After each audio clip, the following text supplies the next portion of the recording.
After winning Super Bowl 43 in 2008, the Steelers came back in 2009 to finish only 9-7, missing the postseason. But I talked to players today about what they're doing to assure nothing like last year happens again.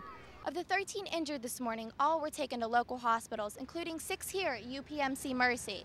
5 still remain in the hospital, 4 in serious condition, and 1 in critical condition. So you students who plan on dorming in the fall next year, to get this, you better have a lot of this. I'm sure you can remember exactly where you were when you heard about this terrorist attack on September 11th, 2001. Or where you were when you heard 33 people were killed in a shooting on the Virginia Tech campus. And most recently, what were you doing when you found out 19 people had been shot, 6 of them killed, at an open meeting for voters in Tucson, Arizona? Tragic events happen. And for a second, they even capture the attention of the entire nation. But for those directly affected by the tragedy, that day is with them forever. But here at Kent State University, there are still many people that actually witnessed the shooting that happened here on May 4th, 1970. And for those people, that tragedy still plays in their head today. Kent State University professors Laura Davis and Dr. Jerry M. Lewis were both at Kent State on the day of the shootings, and both witnessed an event that will be stuck in their minds forever. When the weather starts to get warm in May, and we just get to that time of year again, it's like, I always say it's like Brigadoon, you know, it's like this gate opens up and this world is just there again. And it was so bad, Dr. Lewis can even say this about the event. The guard hadn't fired. It was the worst day of my life. But for Lewis, not thinking about the May 4th tragedy is impossible because he has to retrace his footsteps from that day all of the time. Somebody who's seen it, quote, unquote, an expert on May 4th, I have to relive it every time a journalist or a student. I've been working this semester with National History Day students who've been calling me from all over the nation asking questions. So in order to communicate accurately what happened, I have to, in fact, go through it and relive it in my own mind, which is very difficult to do.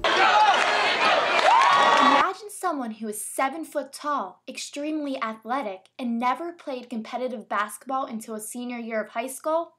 Well, that is exactly the case with Kent State's starting center, Justin Mans. Justin always thought of basketball as just a hobby, but before his senior year in high school, something changed his mind. I had to sit down with my uncle, and he told me, like, playing basketball could be a ticket for you to get a full scholarship, for your mom not to pay for anything for college. You just got to open a lot of doors for you. One of the doors that opened up to Justin was to Kent State. But what made KSU different from all the other schools targeting Justin? I came on my visit here, it's just the chemistry with the team in the locker room, like how they gel together, how they bonded together. Like, I guess the tradition here is a family thing, so I saw that and I was like, well, this is the school I should be at because, if you got good chemistry on the team, then anything can happen.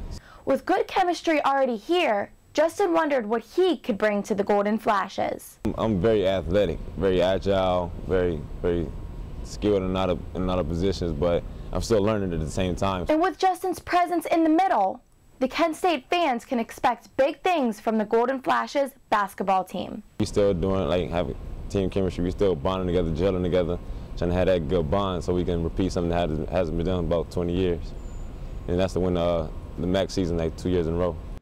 He may look like a normal Kent State student, but senior Eric Gisa is the son of a national hero. When Eric was only 3 years old, his father, the leader of the Rwandan Patriotic Front, was killed in battle on October 2nd, 1990. Fred Gisa was an army commander in Uganda, actually second in command under the president, when he lost his life fighting for peace between the African countries of Uganda and Rwanda.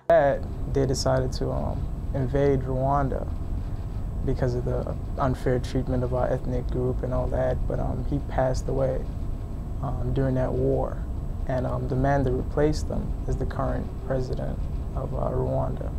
And now, 21 years later, Eric Gisa hopes to follow in his father's footsteps after earning his political science degree. I plan on joining the military and just joining government and rising the ranks as well. hopefully to where I want to get. And he believes his experience in the Army will bring him even closer to his father. I guess growing up without a father, I kind of craved that connection, and in a sense it led me to want to get into politics and join the military and doing all that. So, although his father will forever be a hero to Eric and the world, there is another person in his life that is his hero today: his mother. throughout my growing up, I got to watch her and just see the things that she does, see how she carries herself. And can you comment real quick on this? During the Seattle Super Bowl, a referee came forward saying he missed a few calls. What are your thoughts on that? A lot of referees missed a lot of calls. I mean, unfortunately for us, we don't let referees try to determine the outcome of the game. Yeah. Have you noticed a difference in this year at camp compared to last year coming off a Super Bowl victory? It's hard to say. I mean, I guess you're just so wrapped up in trying to get yourself better and get prepared for the season, you don't really notice the difference.